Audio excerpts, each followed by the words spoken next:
We have taken Drytron through gold, through platinum, and now we're trying our newly revised deck in diamond. Let's see how we do. Hi there gamers, and welcome to part 3 and our conclusion of ladder climbing with the space chicken boy thingies themselves, Drytron. Ah, Drytron, everyone's favorite deck. I mean, who doesn't like to play against Drytron?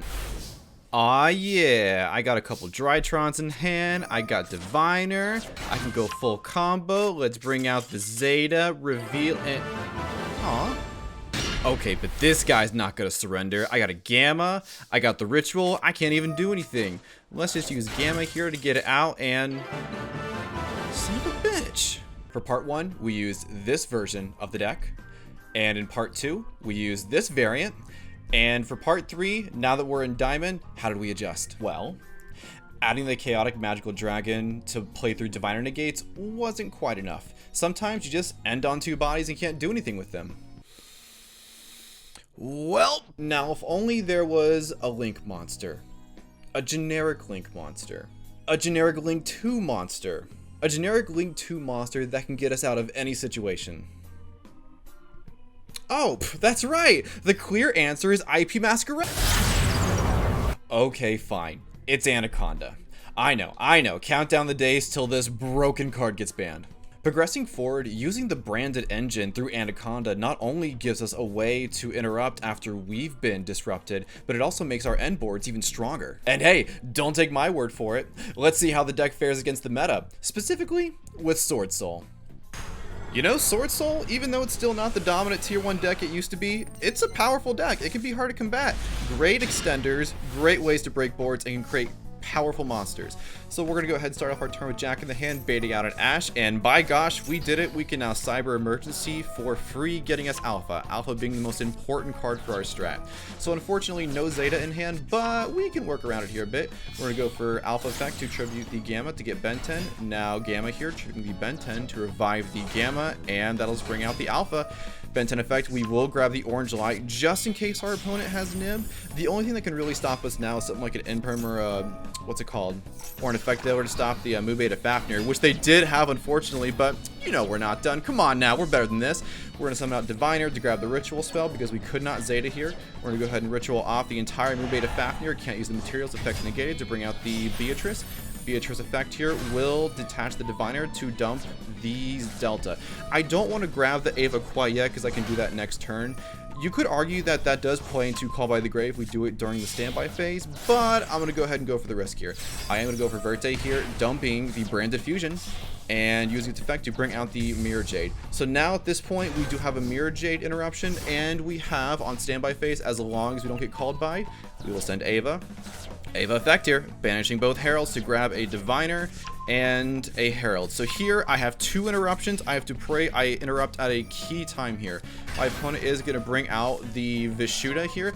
I'm going to banish it immediately with the Mirror Jade. That way he can't use it to bounce anything back. He's going to go ahead and summon Mo Yi here. I had to make a tough call knowing he had Taya. I know he can still normal summon it, but if I let him go through with Mo Yi, way too much advantage. So at this point I am going to Herald, and now I'm out of interruption. So I have to pray he can only go so far, and that I can survive till next turn and figure out what to do from there. He is going to go ahead and go for the typical Sword Save play, or I'm sorry, Sword Soul play, going for the Effect Negator and the Baron here. Baron's going to go ahead and swing in.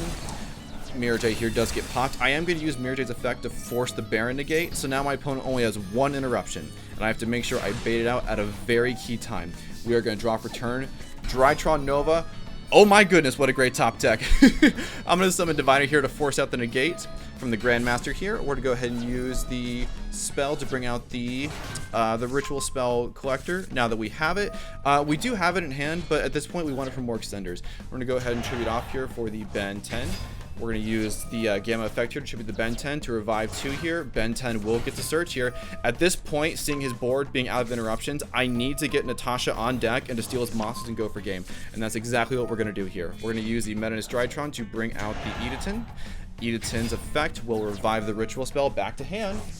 There we go. We're ritual summoning a second time here, getting rid of the Gamma. It's important we get rid of the Gamma because the Gamma has specifically 1000 attack, and Natasha just happens to be 1000. From here, we're going to go off and synchro to the Chaotic Ruler Magical Dragon. If we get an extender, that's great. It's not what's important. What's important is getting Natasha in the grave twice here because we have both other Cyber Angels in the graveyard. We're going to go ahead and use these Zeta to tribute off the Natasha. Natasha effect. First time, bring out the Baron de Fleur. Zeta here, tribute off the Natasha. At this point, we've pretty much wrapped up the game. We have the Natasha one more time, getting rid of the other Cyber Angel in the graveyard, stealing it, and that is more than 8,000 damage, swinging for game. You'll love to see it. Man, I love the deck so much. You know, after this game, we hit a hot streak on the ladder. Up till about Diamond 4, I want to say. We were winning match after match, but then we'd hit about a 50-50 win-lose ratio. And hey, sometimes your opponent has all the outs, you know? But then we kept at it. And all of a sudden, I don't know what happened, but we hit this amazing streak where we would win game after game, and not even close to going first or second with confidence. We weren't dropping a single game either. It was just non-stop gas, gas, gas, gas, gas, gas. Let's keep climbing up this ladder. And then we hit a point where we hit a match with Zoo. And let me tell you all, this one's interesting. Let's take a look. Whenever you're going first playing Drytron, the number one thing you need to consider is how do I get a Herald Negate or an Orange Light Interruption before Summon 5. Nibiru is incredibly common right now in our format, and trying to find a way to combat that or playing into it can be quite risky. We're going to do our typical Drytron stuff here, using the Alpha to grab Ben 10. Zeta here will attribute the Ben 10. We'll go ahead and grab Zeta, and there is the ritual spell, Menadus Drytron. Now we can start popping off, adding the Herald of the Diviner here. We're going to go ahead and Xyz off into the Mu Beta Fafnir. Mu Beta will go and dump the Gamma in case something happens here. We're going to Diviner here, and the other Herald will grab the Perfection. So now we're going to go ahead and get our Herald out here to block Nibiru. Our opponent is incredibly smart and nibs on the activation Menadus Drytron. If he did not do that before, I would have not only been able to block it, but go full combo. But not only was when he did it correct, but it also puts me in a bad spot because it made Menadus Drytron, unfortunately, unable to be used. But with that said, we were careful. We put the Gamma in the graveyard, which means we can keep going off here. I'm going to go ahead and ritual off into the Edaton. Edaton, grabbing back the Menadus Drytron. Going to go ahead and activate it again to bring out the Ben 10 by attributing the second material underneath the Mu Beta Fafnir. Let's see here, we're now going to Xyz off here into Beatrice, Lady of the Eternal, detaching one to send the Delta. Again, I don't want to send the Ava yet. Yes, it does play into Called By if I use this next turn, but I want to get as much on the board as humanly possible here. We're going to go ahead and go for Verte Anaconda with the 2 materials left. Great addition to the deck to bring out the Mirror Jade effect. We're going to go ahead and send one to the grave to banish the Nib. He has no pressure on the board now, but he does have 4 cards in hand, which is a little concerning. So we have a few interruptions here. On the standby, we're going to go ahead and dump the Ava Effector, banish both Heralds to grab both a Diviner and an Orange Light. Thank goodness, no Called By. We now have a couple interruptions here. Our opponent is going to start by activating the Prod of Prosperity, immediately going to Ash Blossom. Do not want him getting anything to hand. He's getting a Lightning Storm, destroying our spells and traps. That's fine. They weren't really doing anything at this point. Now my opponent, knowing I have Herald of the Orange Light, has to play this very carefully. So he's going to go ahead and Xyz off into Tiger Mortar, not using any effects like Shock and Eye because I can pop with Herald here. He is going to use Zeus, wiping the board. I will try to Herald negate, but again, Zeus is not once per turn or once per chain. Now looking back, this was a bit of a misplay. I could have just Mirror Jade. Oh no, actually, never mind. I could Mirror Jade banish because I used it last turn. So I guess that was the correct play there. So my opponent only has 2 cards in hand, but I know since he's playing Zoo, any one card can make a comeback as long as he lives. I'm going to just do Drytron things here. Going to add the Menadus Drytron back to hand. Alpha here, tribute out the Delta. Alpha will go ahead and grab the Natasha. Looking at my hand and my different combo routes, I don't quite see a way I can game him. So at this point, I want to set up for next turn, right? I want to do a lot of damage here so I can OTK next turn, and I want a way to get to Natasha. Because the more I'm climbing up these ladder games, the more I'm realizing, wow, Natasha is an incredible card. It's a majorly impressive comeback card. But speaking of, here's Natasha herself. Natasha here, I am going to go ahead and gain 1,000 life points off that just in case he has any major comeback.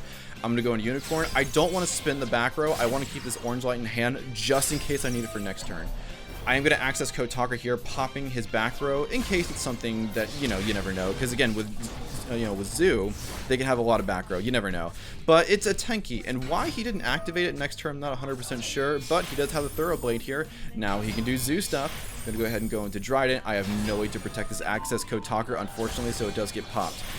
Gain that 1,000 life points may or may not matter. We'll see what he goes into. He will do Shotgun going into a Drytron, and then going to a Tiger Mortar off that. Tiger Mortar will detach to put a material on Drytron, making Drytron live next turn. He will swing in for a little bit of damage, but not a lot. So now I have no cards in hand. Well, I have one, but it's not doing anything. I need a good card off the top here to make a comeback. I do draw a cross out, which doesn't really help me in this situation.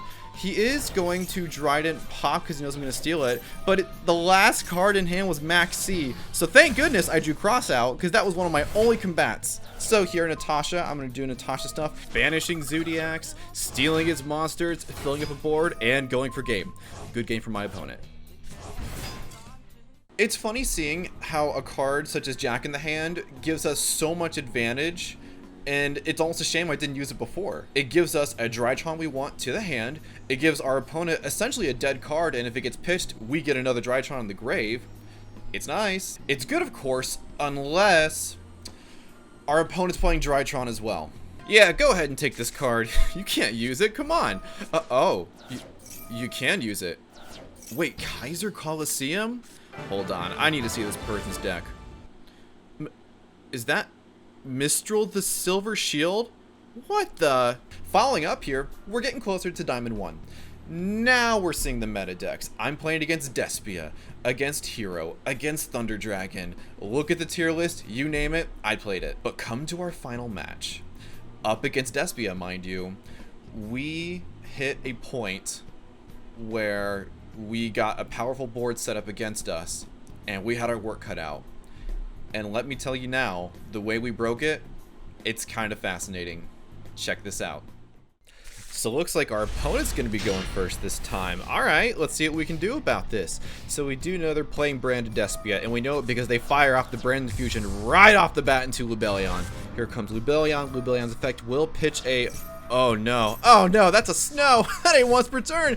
They're gonna go ahead and grab a Luber off that, go ahead and fuse into the Mirror Jade. Nice, gonna go ahead and summon out Mr. Boober himself to grab the Brandon Red. Hard drew the Fusion Destiny as well. What kind of hand is this? Alright, fine, DPE, and they're going to, let's see here, bring out the Denier and pass. So I'm going to pause right here. Looking at this board, I have to go through a Brandon in red, a Mirror Jade, a DPE, and a Fairy Tale Snow. We have to win this next turn. Let's see what we can do. Gonna go ahead and draw a second prep. Not the greatest card, but not the worst. I'm gonna start by going for Jack in the Hand, see if they're gonna negate anything. No, they won't. All right, it goes through. I'm gonna play the Fafnir here. Gonna go ahead and use the Forbidden Droplet. Thank goodness we run this card in our deck to negate both the Mirror Jade and the DPE. That's two negates already gotten rid of, but again, DPE's effect to activate in Graveyard will not be stopped by the Droplet here, so I'm gonna have to figure a way to get around this board still. I'm gonna go ahead and use Proper Rights, see if they have any kind of Ash. They do not, but here they will Brandon Red. I'm gonna go ahead and grab the Tragedy and fuse off with it into a Guardian Chimera here off the special. I will go ahead and get the Delta, reveal Drytron to draw a card here. Now Ben 10 effect to go search here. He will pop both my cards and draw. So no monsters on board, not looking super great, but we're not done yet. We're gonna use Proper Rights to grab the Edaton. Out comes the Diviner. Now he did draw the Effect Veiler, which is really unfortunate. I super needed that Diviner effect, but that's okay. We'll try to make this work. I'm gonna go out for Edaton effect on some. We'll grab back the Ritual spell, but we're not done. This is why we run the Chaotic Magical Dragon. Out comes the boy. We're gonna go ahead and reveal 5 off the top of our deck. Anything interesting? Okay. Oh, yep, there we go. Last card. We really need that Alpha. We're gonna go ahead and go for Menace Drytron, tributing the Alpha. We can keep going here. We can keep going.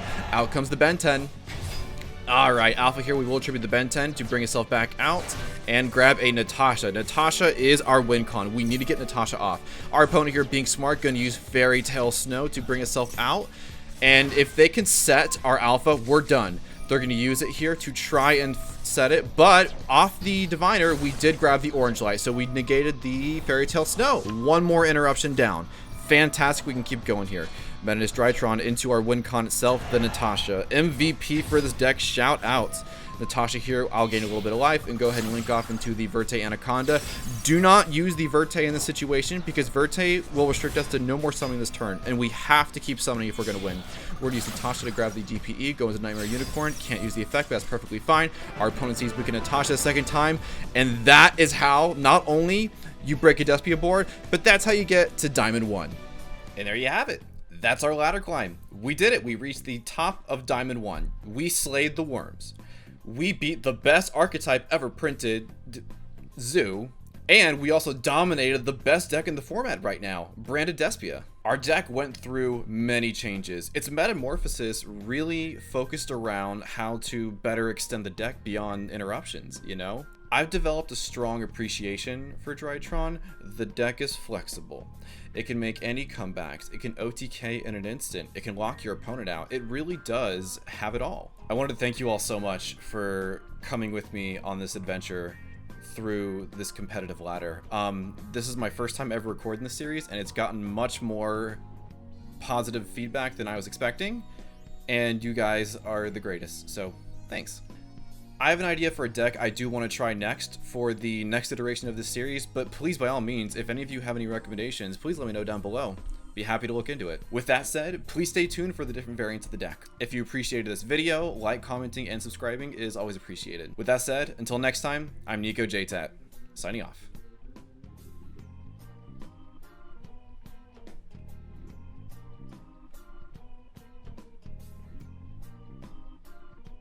Hey, want to see me break a Neuron board in 5 seconds?